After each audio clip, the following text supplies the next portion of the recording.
Selatan.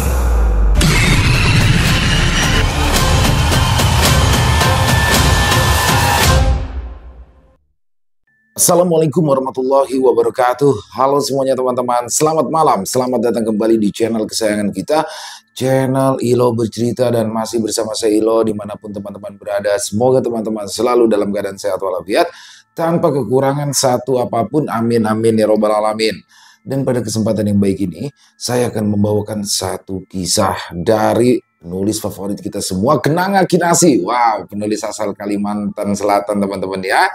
Tapi sebelum kita masuk ke dalam kisahnya, buat teman-teman yang mungkin belum subscribe channel Ilo Bercerita, yuk bisa diklik dulu tombol subscribe-nya. Jangan lupa lonceng notifikasinya juga dinyalakan agar teman-teman selalu mendapatkan notifikasi dari konten-konten yang akan kami upload selanjutnya. Dan untuk channel Ilo Bercerita kami upload setiap hari teman-teman ya, setiap malam jam 9 malam waktu Indonesia bagian Barat. Oke, nggak pakai berlama-lama lagi, pasti udah nggak sabaran kan untuk masuk ke dalam kisahnya. Kita langsung saja masuk ke dalam kisahnya. Kita berangkat menuju Kalimantan Selatan. Ayah Basri bernama Mulyadi, lelaki yang sudah belasan tahun menggantungkan hidupnya dari berjualan bakso keliling. Dengan motor yang bagian belakangnya dimodifikasi menjadi gerobak kecil, ia berkeliling dari kampung ke kampung. Suara ketukan mangkok dan aroma kuah bakso khas dagangannya sudah begitu dikenal oleh langganannya. Tapi sayang, sejak sebulan terakhir, Mulyadi jatuh sakit. Penyakit lambungnya kambuh parah, ditambah batuk yang tak kunjung reda. Dia jadi lebih banyak berbaring di kamar, ditemani istrinya Timah yang setia merawat. Basri adalah anak sulung dari dua bersaudara. Kebetulan ia sedang libur kuliah. Ia berkuliah di kota, mengambil jurusan ekonomi, dan biasanya hanya pulang ke rumah 1 bulan sekali. Kali ini, liburan panjang membuatnya lebih lama tinggal di rumah. Melihat kondisi ayahnya yang lemah, ia merasa tidak tega. "Mah, kayak apa kalau ulun yang berjualan bakso menggantikan abah?" kata Basri suatu pagi sambil mematikan televisi yang menyala tanpa suara. Timah yang baru saja menyiapkan cacapan untuk sarapan mereka pagi itu menoleh heran. "Yakinlah Bas," ucapnya sambil melangkah ke arah Basri. Basri mengangguk pelan. "Yakin mah, daripada kita tidak ada pemasukan sama sekali." Butima terdiam sejenak. Ada rasa ragu, tapi juga terselip harapan. Selama Mulyadi sakit, mereka memang tidak ada pemasukan sama sekali. Memang mereka masih punya sedikit tabungan, tetapi tidak akan bertahan lama. Mulyadi yang mendengar percakapan itu dari dalam kamar ikut bersuara. "Basri, kamu yakin bisa? Apalagi berjualan bakso sampai malam hari?" Basri segera masuk ke kamar dan duduk di kursi dekat renjang ayahnya. Dia menatap wajah Mulyadi yang pucat. "Bah, kayak apa lagi kalau kada ulun coba?" Mulyadi terharu mendengar kesungguhan anaknya. Ia menepuk pelan punggung Basri. "Kalau begitu, berjualanlah dengan sungguh-sungguh." Pagi itu juga, Butimah menyiapkan bahan-bahan untuk berjualan, sementara Basri memeriksa kondisi motor, memastikan ban, lampu, dan gerobak dalam keadaan baik. Sore menjelang, matahari perlahan turun ke ufuk barat. Angin membawa aroma dapur dari rumah-rumah tetangga. Di depan rumah kecil mereka, Butimah sibuk menata bahan dagangan di gerobak motor. Kuah panas sudah disimpan dalam panci besar, pentol bakso tertata rapi, mie dan bihun disiapkan dalam wadah tertutup, serta sambal merah yang pedas menyengat ditempatkan dalam botol plastik.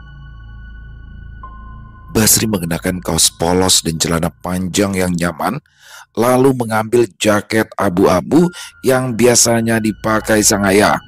"Mah, ulun sudah siap," panggil Basri dengan suara mantap. Butimah menoleh, lantas merapikan kerah jaket anaknya. "Hati-hati di jalan ya Bas, ingat pesan ayahmu, Jangan terburu-buru, jangan sampai tumpah ke wajah.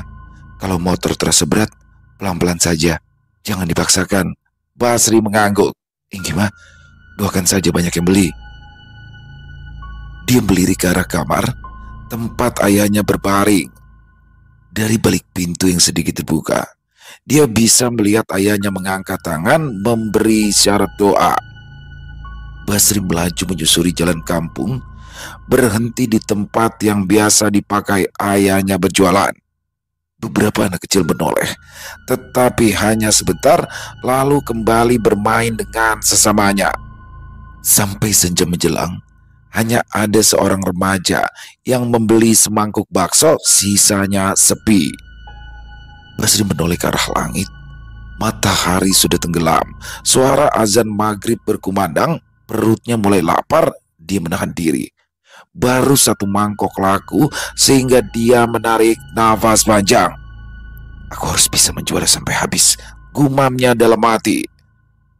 Maka ia memutuskan tetap berkeliling, kali ini menuju kampung yang lebih jauh dari tempat tinggalnya, Kampung Karangan Habang.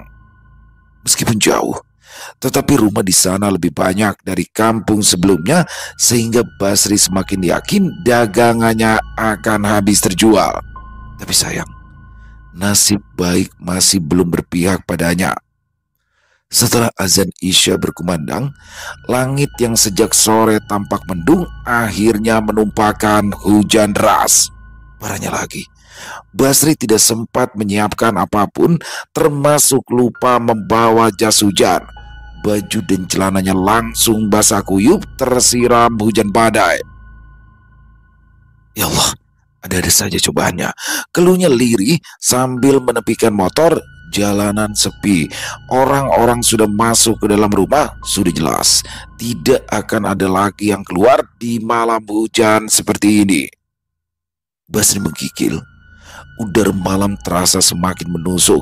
Kuah panas di panci seolah mengejeknya yang hampir membeku kedinginan. Di ujung jalan, dia akhirnya melihat sebuah pos ronda. Bangunannya sederhana, beratapkan seng dengan bangku kayu di dalamnya. Basri segera membawa motornya ke sana. Air hujan menetes deras dari atap, sebagian bahkan merembes melalui celah-celah seng yang bocor. Meskipun begitu, setidaknya ia bisa berteduh sebentar menunggu hujan reda. Basri duduk meringkuk, memeluk tubuhnya sendiri. Nafasnya terasa berat karena semua pakaiannya basah. Harusnya tadi aku bawa jas hujan, gumamnya sambil mengacak-ngacak rambutnya yang basah. Dasar gak ada peringatan. Di seberang jalan hanya ada sebuah rumah bercat putih. Seingat Basri, itu bangunan paling besar di kampung tersebut dengan halaman yang luas. Dari cerita-cerita yang didengar, pemiliknya seorang pengusaha yang jarang bergaul, tetapi dikenal ramah kalau disapa. Kabarnya lelaki itu bernama Pak Taufik dan memiliki seorang anak laki-laki. Lampu terasa menyala terang, membuat rumah tersebut terlihat mencolok di tengah gelap dan hujan yang deras. Basri menatap rumah di depannya sambil merapatkan jaketnya yang basah. Dia tak punya pilihan selain menunggu hujan reda. Angin bertiup kencang membuat tubuhnya semakin menggigil. Jam terus bergulir. Suara hujan memukul atap seng menambah rasa murung di hati Basri. Kalau Abah tahu hanya satu mangkok yang laku, pasti Sidin kecewa, pikirnya. Hatinya semakin berat karena teringat wajah ayahnya yang sakit di kamar, juga ibunya yang berharap dagangan bisa laris. Hari pertama berjualan, tapi cobaannya sudah sebesar ini. Basri menghela nafas panjang. Lalu entah kenapa, Basri menoleh ke arah rumah bercat putih. Dari lantai 2, sebuah jendela tampak terbuka.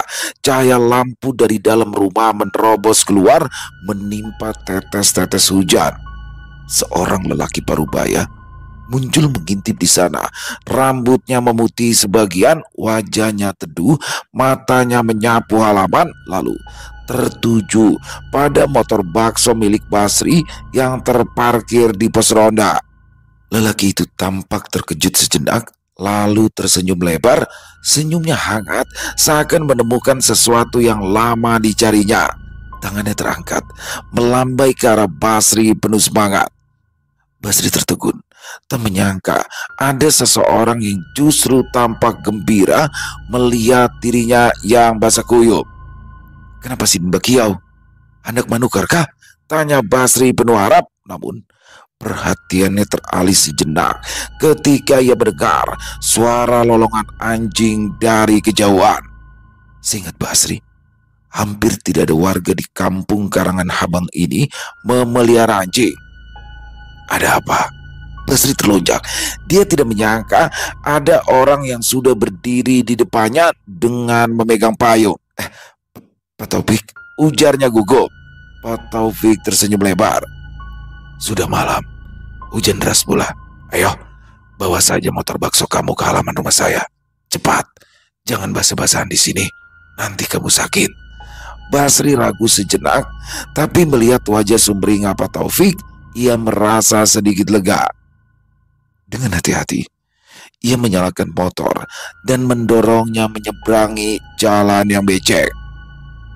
Air hujan mengalir deras di aspal, membasahi celananya hingga lutut. Begitu sampai di halaman rumah Pak Taufik, seorang remaja sudah menyambutnya. "Ayo, masuk Kak, cepat," kata remaja itu sambil tersenyum ramah. Namanya Madi, anak Pak Taufik. "Aduh Ding, Ikam sampai basah kuyup seperti ini. Ayo, masuk dulu ke dalam rumah. Jangan duduk di luar, nanti masuk angin," seru Bu Ratna yang menyusul dari belakang. Basri merasa sungkan, tetapi Madi segera menarik lengannya. "Ayo Kak, nanti kamu masuk angin kalau tetap di luar." Basri akhirnya melangkah masuk ke ruang tamu yang hangat dan terang. Dia berdiri kikuk karena pakaian yang terus meneteskan air di rumah mereka yang berlantaikan ubin mengkilap. Jauh berbeda dari rumahnya yang hanya berlantai semen. Pak Taufik menepuk bahu Basri, membuatnya terlonjak untuk kedua kalinya. Lelaki itu menyodorkan pakaian kering pada Basri. "Ini apa Pak?" tanya Basri bingung. "Baju ganti buat kamu." Basri semakin kikuk, tetapi Pak Basri sudah memaksanya segera mengganti pakaian. "Jangan sampai kamu sakit." Dia akhirnya menyerah. Lagi pula badannya memang sudah kedinginan. Tidak lama setelah dia selesai mengganti pakaian, Pak Taufik memesan 3 mangkok bakso untuk mereka sekeluarga. Basri dengan senang hati melayani mereka bertiga. Bahkan di dalam hatinya dia sudah bertekad untuk tidak menerima bayaran. Pertolongan Pak Taufik sudah lebih dari cukup untuknya. Gua panas mengepul, menghangatkan udara yang lembab karena hujan. Satu persatu mangkok bakso tersaji untuk Pak Taufik, Bu Ratna, dan Madi. "Silakan Pak, Bu, semoga cocok rasanya," ucap Basri sambil menyodorkan mangkok dengan kedua tangan. Madi langsung menyuap dengan semangat. "Wah, enak Kak, rasanya sama seperti bakso Pak Mul, kuahnya gurih, pentolnya kenyal, mantap." Setelah selesai makan, Bu Ratna membereskan mangkok. "Ayo, kamu istirahat di dalam sambil menunggu hujan reda." "Gak ada usah Bu, biar ulun mahadang di palataran." Bu Ratna melirik motor Basri lalu tersenyum maklum. "Jangan khawatir dengan motormu. Di kampung kami ini semuanya aman. Tidak pernah ada pencuri yang berani macam-macam. Biar saja di halaman, tidak akan ada yang mengganggu." Bujukan Bu Ratna membuat Basri tidak bisa menolak lagi. Dia pun masuk bersama keluarga pemilik rumah. "Hujan malam ini memang tidak ada tanda-tanda mereda," kata Madi sambil melirik keluar jendela. Suara deras masih terdengar. Angin bertiup kencang membuat pohon-pohon bergoyang. Basri yang duduk di ruang tamu juga menatap kaca jendela yang dipenuhi butiran hujan.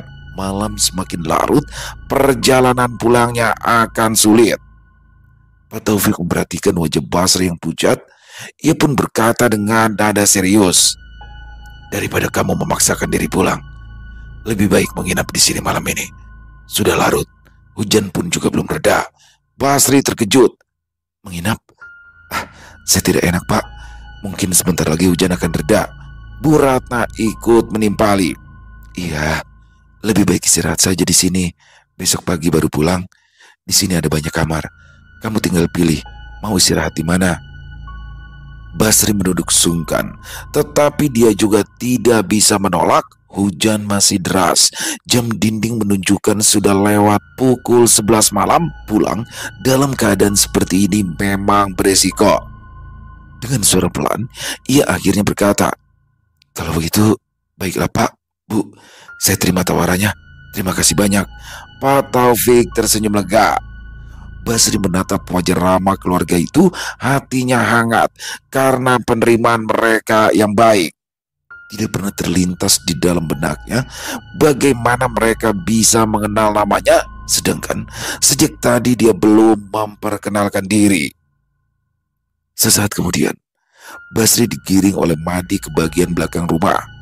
Koridor panjang yang diterangi lampu pijar membawa mereka ke sebuah kamar sederhana.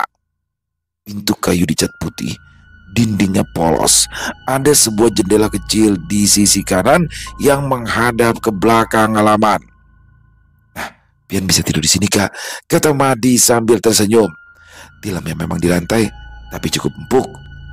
Setelah Madi keluar, Basri menggantung jaket basahnya di balik pintu, lantas membaringkan diri di kasur lantai yang sudah diberi bantal dan selimut. Ia menarik nafas dalam, menenangkan diri setelah hari yang melelahkan. Kalau saja tidak bertemu dengan Pak Taufik, entah bagaimana nasibnya malam ini. Suara hujan terdengar deras menghantam genting rumah. Anginnya membuat jendela bergetar halus. Hanya saja ada sesuatu yang membuatnya tidak nyaman. Dari tadi, aroma bunga begitu kuat tercium di dalam kamar. Wangi melati. Bulu roma Basri sontak meremang ketika mengenali bau wangi yang dikenal mistis itu. Dia melihat ke sekeliling kamar, tetapi tidak ada satupun bunga melati di sana. Dia melirik ke arah jendela yang ditutup tirai, lalu berkata sendiri, "Mungkin di luar rumah ada tanaman melati, makanya tercium sampai ke kamar." Basri pun kembali berbaring sambil berharap kantuk segera datang. Hanya saja setiap kali hampir terpejam, dadanya justru terasa sesak. Keringat membasahi dahi dan punggungnya, padahal udara di luar sedang hujan deras. Aneh, kenapa umat banar? Pengap sekali di sini, bisiknya sambil menggeliat. Ia bolak-balik di atas kasur, berusaha menemukan posisi yang nyaman, tapi perasaannya semakin tidak karuan. Basri akhirnya duduk tegak, menatap langit-langit untuk mengalihkan pikiran. Tapi semakin ia mencoba tenang, semakin jantungnya berdetak kencang. Tepat pada saat itu, dia mendengar suara yang tidak wajar. Srek, srek. Basri tersentak. Suara tersebut datang dari dinding bagian kiri, seperti ada kuku panjang yang sedang mengkaruk permukaan kayu. Dia menahan nafas. Kedua telinganya berusaha memastikan. Apa itu suara kucing? Pikirnya dalam hati, tapi segera menepisnya karena sejak tadi dia tidak melihat satu ekor kucing pun. Lalu itu apa? Seingatnya, kuku Bu Ratna pendek dan rapi, begitu pula dengan Pak Taufik. Madi juga remaja laki-laki, jelas tidak mungkin memiliki kuku sepanjang itu.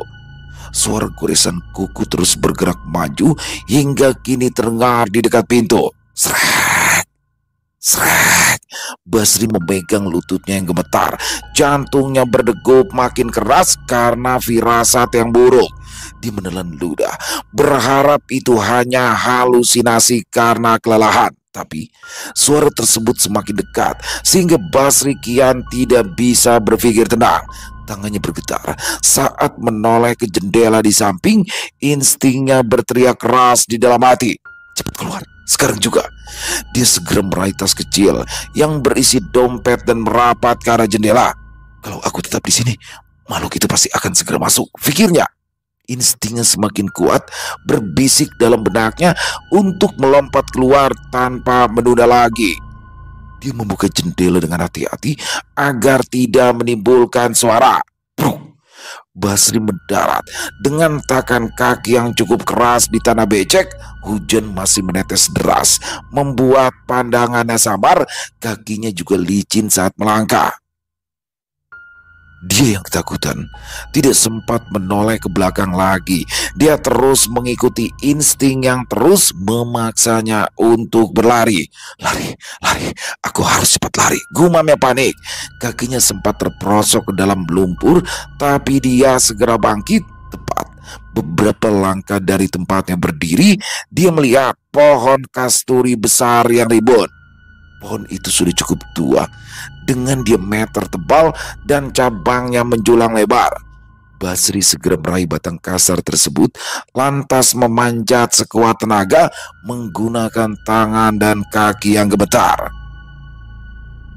Air hujan membuat batang pohon licin, tapi Basri tidak berhenti. Nafasnya memburu, jantungnya berdetak begitu keras seolah bisa terdengar oleh siapa saja yang ada di sekitar. Setelah susah payah, Basri akhirnya berhasil naik ke cabang yang cukup tinggi, lalu menyelipkan tubuhnya di balik daun rimbun. Basri segera menyandarkan punggungnya ke batang sembari berniat istirahat sebentar. Tubuhnya kembali basah kuyup sehingga bajunya menempel ketat pada kulit. Dia tak peduli pada keadaan yang menyedihkan saat ini. Basri memutuskan mengintip ke arah rumah yang baru saja ia tinggalkan. Lalu Basri menahan nafas. Tepat di bawah kamar yang tadi ditempatinya, seekor anjing besar muncul. Bulunya hitam pekat dengan tubuh sebesar anak sapi. Mata merahnya menyala seperti bara api di tengah malam yang gelap. Nafasnya berat disertai geraman rendah. Basri menelan ludah. Astagfirullah, anjing apa itu? Bisiknya hampir tanpa suara. Anjing raksasa tersebut berjalan pelan mengitari rumah, lalu kembali lagi ke tempat yang sama. Dia sekarang berada tepat di area tanah becek yang tadi dilalui Basri. Hidungnya menunduk, menciumi tanah, lalu terdengar suara menjijikan ketika air liur berwarna hijau menyala menetes dari mulutnya. Begitu menimpa tanah, cairan itu tidak padam oleh hujan, justru mendesis seperti api yang disiram minyak. Basri menutup mulutnya rapat-rapat karena takut suara nafasnya terdengar. Sementara matanya terus menatap binatang menyeramkan itu. Tiba-tiba anjing itu mengangkat kepala, matanya menatap lurus ke arah jendela kamar. Rahangnya terbuka lebar, mengeluarkan suara geraman panjang yang membuat dada Basri bergetar. Dia ingat, itu adalah suara yang tadi didengarnya sebelum ia dipanggil oleh Pak Taufik.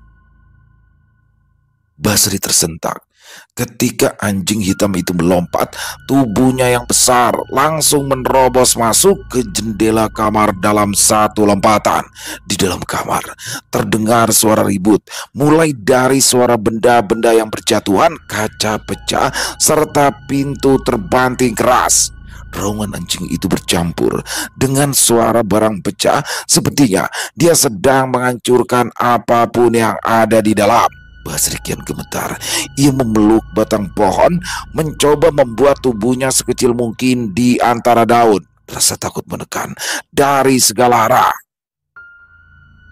Matanya tidak bisa lepas dari jendela kamar yang terbuka lebar itu. Bayangan besar bergerak cepat di dalam, sedangkan lampu kamar terus berkedip-kedip seperti hendak padam. Dia ingin turun dari pohon dan berlari jauh, tapi tubuhnya tak mau bergerak. Rasa takut membuat persendiannya lemas, pandangan matanya berkunang-kunang sehingga dia tak sanggup lagi melihat ke depan. Lalu Prang! Terdengar suara kaca jendela pecah dari dalam kamar disusul benda yang terlempar keluar sehingga menghantam tanah dengan suara keras. Basri menunduk, matanya melebar, potongan kayu dan kain beramburan di atas tanah. Basri menggigil. Dia tak bisa membayangkan kalau tadi dirinya masih berada di dalam kamar. Bisa-bisa dia hancur dikunyah gigi taring tajam itu. Jangan sampai jatuh, jangan sampai jatuh. Bisik penuh harap dalam hati. Kalau dia jatuh, bisa dipastikan dirinya akan menjadi santapan anjing berukuran besar itu. Sayangnya, tubuhnya justru semakin gemetar. Kakinya yang basah dan licin hampir kehilangan pijakan di cabang. Bahkan salah satu kakinya tergelincir. Tubuhnya hampir terlempar ke arah bawah. Dia buru-buru memeluk dahan kasturi dengan kedua tangan. Cengkramannya nyaris lepas karena telapak tangan yang basah kuyup. Jika dia jatuh, maka anjing itu pasti akan menemukannya. Dan sekali saja makhluk itu menatapnya dengan mata merah menyala, tidak akan ada lagi kesempatan bagi Basri untuk lari. Di tengah rasa panik tersebut, telinganya menangkap suara lain dari bawah pohon. Basri segera menunduk untuk memeriksa suara apa itu. Meski bayangannya samar karena hujan, Basri tetap dapat melihat anjing lain sudah muncul. Ukurannya hanya sedikit lebih kecil dibanding anjing hitam yang tadi, tapi sama-sama mengerikan. Bulunya putih keabu-abuan, basah kuyup diguyur hujan. Basri membeku. Ada dua anjing. Mata anjing putih itu tidak menyala merah seperti temannya, tapi sorotnya tak kalah tajam dan penuh amarah. Dia mengendus-ngendus tanah basah di sekitar pohon, berjalan berputar untuk mencari jejak. Sesekali ia mengangkat moncong, menyala keras ke arah batang. Suaranya yang melengking menusuk telinga di tengah derasnya hujan. Tangan Basri yang berpegangan pada dahan kasturi terasa semakin licin.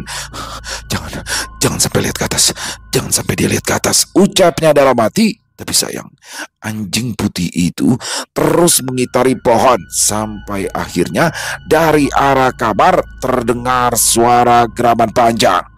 Anjing besar yang tadi melompat masuk ke dalam kamar ternyata masih ada di sana. Mendengar itu, anjing putih menoleh cepat. Ia melengking nyaring untuk memberikan jawaban. Beberapa detik kemudian, anjing putih itu segera melompat ke arah jendela kamar. Tubuhnya yang basah menghantam bingkai jendela lalu menghilang ke dalam gelap ruangan bersama suara gaduh. Suara benda pecah kembali terdengar, bercampur dengan raungan dua ekor anjing yang kini jelas-jelas sedang mengamuk di dalam kamar. Basri akhirnya bisa menghembuskan nafas panjang. Dia menempelkan dahinya ke dahan pohon yang kasar. Tidak ingin menyia-nyiakan kesempatan, Basri segera bergerak. Dia menurunkan kakinya perlahan, meraba batang pohon yang licin, lalu mulai menuruni pohon kasturi sedikit demi sedikit. Setiap gerakannya dilakukan hati-hati agar tidak menimbulkan suara. Begitu kedua kakinya menginjak tanah, ia langsung menunduk, lalu berlari secepat mungkin. Tubuhnya condong ke depan, langkahnya cepat, walau tanah becek berusaha menahan kakinya. Hujan masih mengguyur deras, berhasil menutupi suara langkahnya yang terburu-buru. Jangan menoleh, katanya dalam hati, meski perasaan ingin melihat ke belakang begitu kuat. Basri terus berlari mengikuti tanpa arah. Nafasnya memburu, paru-parunya seperti terbakar karena berlari semakin cepat. Jika dia tetap bersembunyi di atas pohon, cepat atau lambat, kedua anjing galak itu akan menemukannya. Dia harus kabur. Ini satu-satunya pilihan paling masuk akal baginya. Sambil berlari, pikirannya mendadak jadi kalut. Bayangan wajah Pak Taufik, Bu Ratna dan anak mereka tiba-tiba saja muncul. Basri terhenti sejenak di persimpangan jalan, dadanya naik turun karena cemas. Mereka bertiga masih di dalam rumah, ucapnya dengan suara parau. Kalau anjing itu menyerang mereka, bagaimana nasib Pak Taufik dan keluarganya? Basri menggigit bibir. Keluarga Pak Taufik sudah baik padanya. Mereka sudah mengizinkannya berteduh, bahkan mengajaknya menginap. Dan sekarang mereka mungkin dalam bahaya besar. Basri menutup wajah dengan kedua tangan. Tubuhnya gemetar hebat, bukan hanya karena dingin, tetapi karena rasa bersalah yang menusuk di dalam hati. Apa aku harus kembali? Atau aku harus terus kabur dan cari pertolongan? Bisik Lirik. Pada akhirnya Basri memutuskan untuk kembali berlari. Dia tidak akan bisa menolong Pak Taufik kalau hanya mengandalkan diri sendiri. Lebih baik dia meminta tolong pada orang banyak. Tepat saat dia berpikir begitu, Basri mendengar lolongan anjing yang begitu dekat dengan telinganya. Dia menoleh ke arah belakang, lalu berlari lagi tak karuan arah. Basri harus segera menyelamatkan diri sebelum jadi santapan dua anjing haus darah itu. Dia yang tak menggunakan alas kaki berulang kali menginjak kerikil tajam. Dia meringis tapi tidak berhenti. Rasa sakit hanya jadi angin lalu jika dibandingkan ketakutan. Basri terus berlari. Meski kini tubuhnya semakin lelah, semak belukar menggores lengannya dan leher. Ada duri semak-semak yang mencakar kulit, meninggalkan garis merah yang perih bercampur darah dan air hujan. Langkahnya sempat goyah, tapi semangat untuk menyelamatkan diri membuatnya terus memaksa kaki. Sedikit lagi, tinggal sedikit lagi, aku pasti selamat, katanya meyakinkan diri sendiri. Di kejauhan, samar-samar terdengar ada suara manusia. Basri mengangkat kepala, matanya nanar mencari sumber suara. Tidak lama kemudian, terlihat beberapa laki-laki berjalan dengan membawa payung. Mereka membawa senter dan pentungan kayu. Semua orang tampak serius. Rupanya, mereka adalah peronda kampung yang berjaga malam. Hei, siapa itu? Seru salah satu dari mereka ketika cahaya senter menyorot tubuh Basri yang penuh lumpur. Basri terhuyung. Dia hampir jatuh kehabisan tenaga, tapi bersikeras untuk tetap bertahan. Nafasnya tersengal ketika berkata, Tolong Pak. Peronda yang bernama Pak Rahman segera menghampiri. Wajahnya terkejut melihat kondisi Basri. Bajunya basah kuyup, tubuhnya penuh luka gores. Ya ampun, Nak, kenapa kamu bisa seperti ini? Ada yang merampok kah? Tanya Pak Rahman cepat. Yang lain, termasuk Pak Yadi dan Pak Wawan, ikut mendekat. Mereka menatap Basri dengan perasaan was-was sekaligus iba. Basri menggeleng pelan. Tubuhnya mulai limbung karena kelelahan. Lain dirampok. Tapi tadi aku disasai anjing. Pak Yadi memegang baunya agar ia terjatuh. Sudah, jangan bicara dulu. Kamu butuh istirahat. Ayo, kita bawa dia ke rumah Pak RT. Mereka pun segera menopang Basri.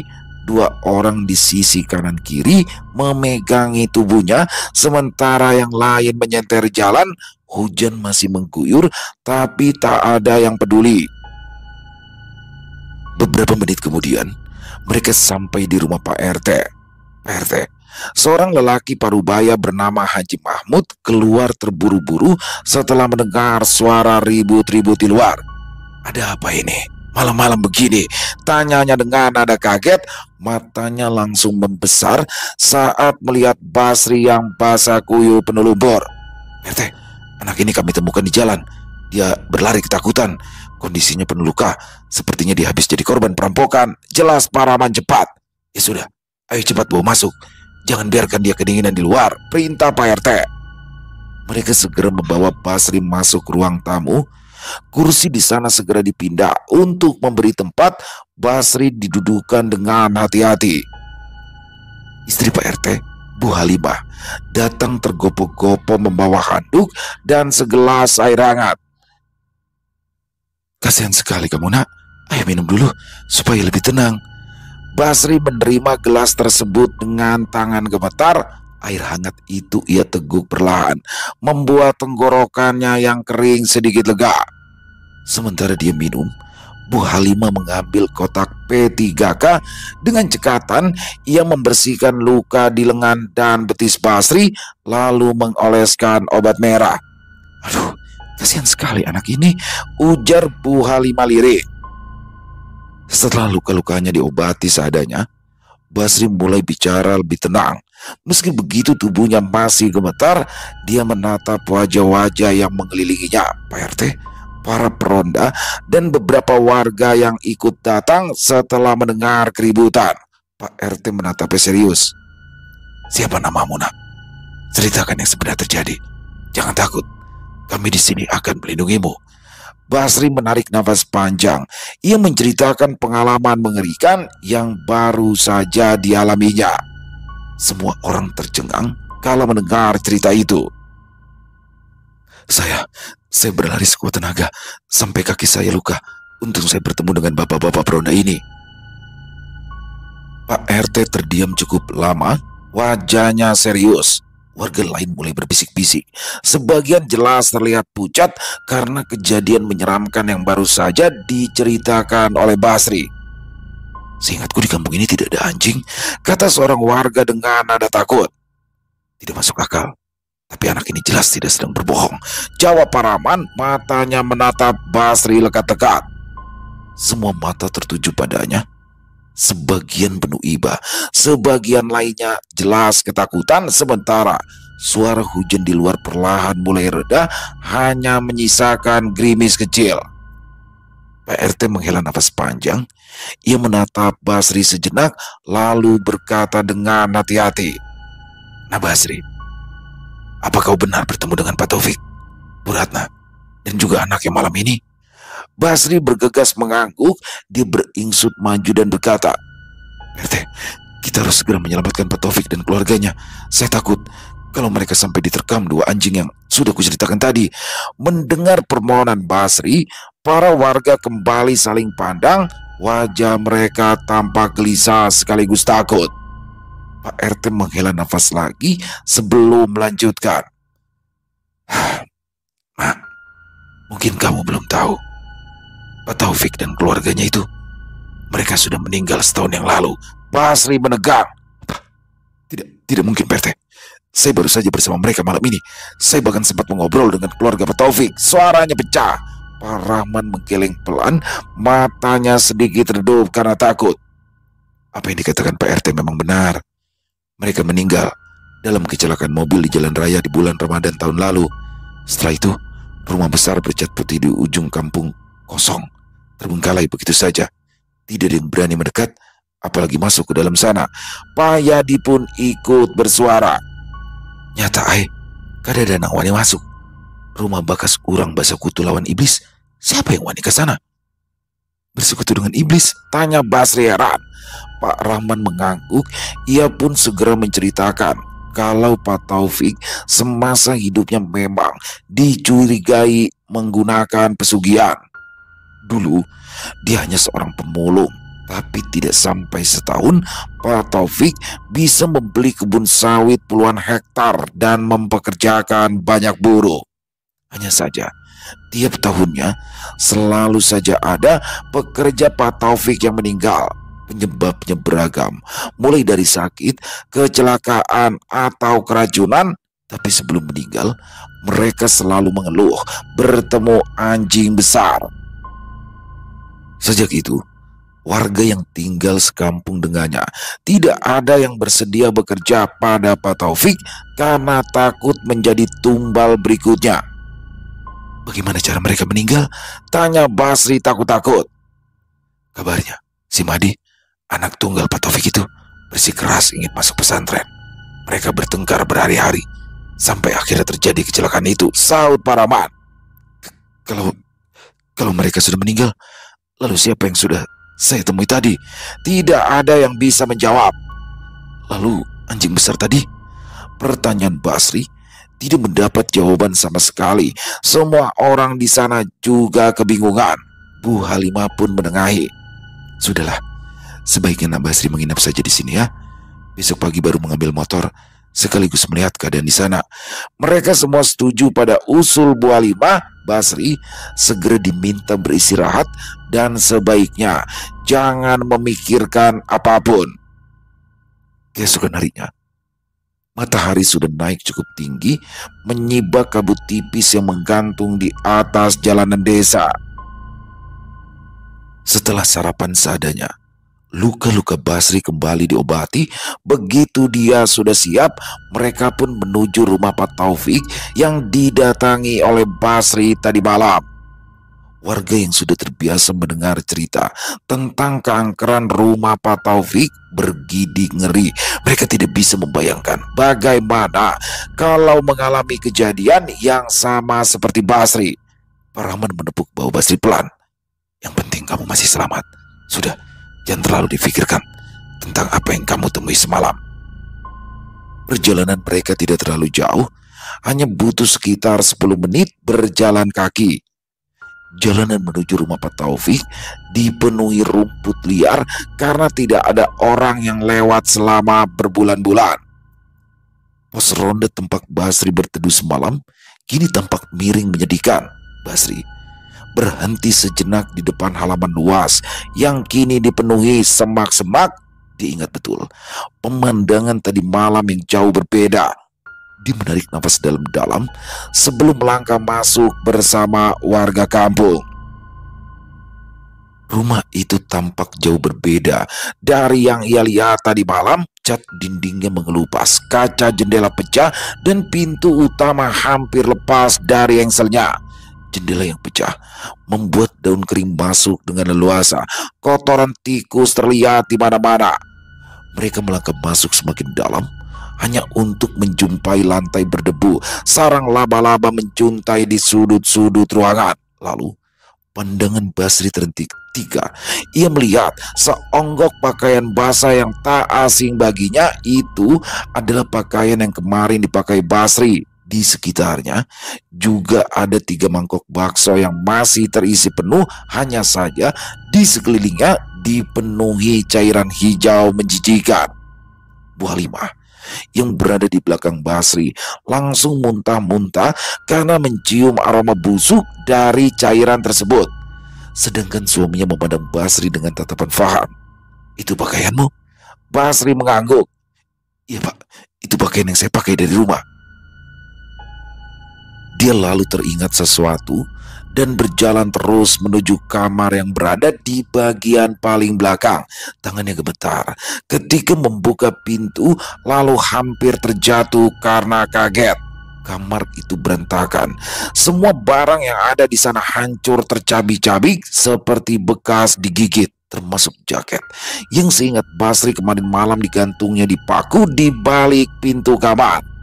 Pak Rahman, Pak Yadi, Pak RT, dan warga lain segera memberi isyarat pada Basri agar segera keluar dari sana. Mereka semua ngeri kalau harus berada lebih lama lagi di sana. Walau sekarang sudah siang dan banyak orang, tetap saja rumah tersebut terasa menyeramkan. "Ayolah kasih," desak Pak Yadi.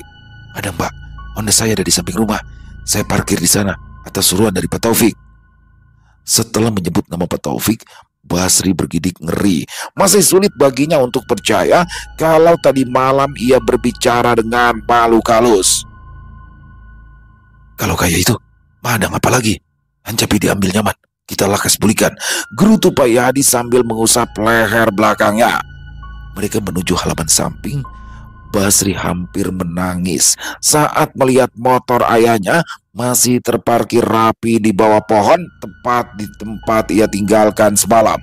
"Alhamdulillah, saya kira sudah hilang," desa Basri lega. Buru-buru ia memeriksa barang-barangnya. Ia mengelus tangki motor seperti menyentuh sesuatu yang sangat berharga. Pak RT tertawa mendengar ucapan Basri. "Siapa yang berani mencurinya? Masuk ke sini saja orang-orang sudah takut." Pak Rahman mengangguk setuju. "Bas, ayo kita keluar dari sini," ucap Bu Halimah tegas. Basri menurut. Ia menyalakan sepeda motornya. Suara mesin meraung memecah kesunyian halaman rumah Pak Taufik. Beberapa burung gagak yang bertengger di atap rumah berterbangan. Suaranya yang parau mengiringi kepergian mereka. Setelah keluar dari pekarangan, Basri berhenti sejenak dan menoleh ke arah rumah itu. Dalam cahaya matahari pagi, bangunan itu tampak semakin menyeramkan. "Sudah, jangan ditengok lagi," tegur Paraman lembut. Basri menarik nafas panjang, lalu ia mengangguk. Warga yang lain ikut tersenyum lega. Ketegangan mereka perlahan mencair setelah menjauh dari rumah tersebut. Sampai di pertigaan jalan, Basri berhenti berpamitan. "Bapak-bapak, terima kasih banyak. Kalau bukan karena bantuan pian semua, mungkin saya sudah mati dimakan anjing itu." Pak RT mengangguk sambil menepuk baunya. "Sampaikan pada keluargamu, kami turut berduka cita." "Berduka cita? Maksudnya?" tanya Basri heran. Pak Rahman mengerutkan kening. "Loh, bukannya abahmu sudah meninggal dunia?" Basri sontak mengelus dada. Dia buru-buru menggelengkan kepala dan berkata kalau ayahnya memang sakit tapi belum meninggal dunia. "Tapi kami dengar dia sudah meninggal," kata Pak Yadi heran. Wajah Bu Halimah berubah merah karena malu saat berkata, "Tadi malam kami itu memang mendengar suara motormu. Tapi karena kabar abahmu yang sudah meninggal, kami pun segera bersembunyi di dalam rumah. Kami takut itu adalah arwah tukang bakso yang bergentayangan." "Abah saya masih hidup, Bu," ucap Basri sekali lagi. Dia menggelengkan kepala agak geli. Pantas saja tadi malam sebelum hujan turun, kampung yang dilaluinya terlihat begitu sepi. Saat dia melintas di jalan, pintu rumah yang tadinya terbuka langsung ditutup rapat-rapat. Rupanya karena dia dikira adalah arwah gentayangan yang sedang meneror kampung tersebut. Tapi Basri juga tidak bisa marah atas kesalahpahaman tersebut. Dia hanya bisa tersenyum tulus dan meminta doa warga untuk kesembuhan sang ayah. Selesai. Wow, luar biasa kisah dari Kenanga Kinasi. Ngeri banget ya. Apa yang dialami oleh Basir ini ngeri banget nih. Jadi dia ketemu sama satu keluarga yang mana ternyata ini keluarganya ini awalnya baik banget nih. Nawarin dia tempat berteduh, bahkan baksonya dibeli buat sekeluarga. Tapi ternyata ini keluarga tak kasat mata ya teman-teman ya. Ternyata Pak Taufik dan istri dan juga anak itu sudah meninggal 1 tahun yang lalu. Ngeri banget. Dan kalau dia masih bertahan di dalam kamar itu, ya selesai dia dimakan sama anjing-anjing itu. Jadi anjing-anjing itu adalah anjing pesugihan ya. Jadi mungkin itu pesugihan anjing kali ya yang dilakukan oleh Pak Taufik semasa hidupnya. Dan makhluk-makhluk peliharanya itu masih berkeliaran mencari mangsa. Wah ngeri pakai banget. Dia udah naik ke atas pohon tuh pertamanya. Tapi lama-kelamaan ya itu pohonnya licin dan ngerinya gini. Walaupun anjing pada sesungguhnya nggak bisa manjat, ngerinya namanya dia itu anjing jadi-jadian bisa manjat. Udah akhirnya kabur. Beruntung juga dan ternyata di sini uniknya. Kenapa seharian tuh nggak ada yang beli baksonya dia? Padahal dulu bakso Pak Mulyadi ini terkenal laris ya. Ternyata orang-orang di kampung ini, jadi di kampung seberang, di kampung sebelah ya, bukan kampung dia ya. Jadi di kampung itu orang-orang tuh mengira Pak Mulyadi meninggal kan udah lama gak jualan. Dan pada saat dia berkeliling malam, di situ orang-orang takut, termasuk istrinya Pak RT. Waduh, arwahnya gentayangan tuh. Ya pantesan baksonya nggak laku-laku, sehari cuma 1 mangkok yang laku ya. Ternyata itu dan diklarifikasilah bahwa orang tuanya belum meninggal tapi memang sakit keras dan minta doanya. Wah luar biasa sekali nih kisahnya nih. Tadinya saya pikir, wah ini keluarganya Pak Taufik pesugihan nih, udah mencurigakan lah. Udah gitu dikasih clue kan sama Kenanga di pertengahan kisah bahwasanya dia belum nyebutin namanya, tapi Pak Taufik dan istrinya dan juga anaknya udah tahu kalau namanya Basir. Itu sebenarnya udah aneh di situ ya. Tapi apapun yang terjadi, alhamdulillah akhirnya Basir selamat dan luar biasa kisahnya. Kisah dari Kenanga Kinasi selalu nggak pernah gagal. Horornya dapat, misterinya juga dapat. Terima kasih Kenanga Kinasi, ditunggu lagi untuk kisah selanjutnya dan semoga kisah barusan bisa menghibur teman-teman semua ya. Para pecinta penikmat horor misteri, lebih khususnya lagi kepada para subscriber dari channel Ilo Bercerita. Buat yang punya komentar lain silakan bisa menuliskan di dalam kolom komentar ataupun hanya sekedar saling menyapa. Insya Allah kami akan menjawabnya satu persatu. Dan buat teman-teman yang suka dengan videonya dengan kisah barusan bisa diklik tombol like-nya, tombol jempolnya, boleh juga dong dibantu ya. Di-share link videonya ini ke teman-teman yang lain agar juga ikut merasa terhibur. Dan di akhir kata, saya Ilo mengucapkan permohonan maaf apabila mungkin dalam pembawaan kisahnya barusan ada kata-kata saya yang salah ataupun ada kata-kata saya mungkin yang kurang berkenan. Saya mohon dibukakan pintu maaf yang seluas-luasnya. Sampai berjumpa lagi di konten-konten kami selanjutnya yang pasti tidak kalah serunya, pasti tidak kalah horornya. Masih bersama saya Ilo di channel Ilo Bercerita. Salam sehat, sukses selalu untuk kita semua. Wassalamualaikum warahmatullahi wabarakatuh.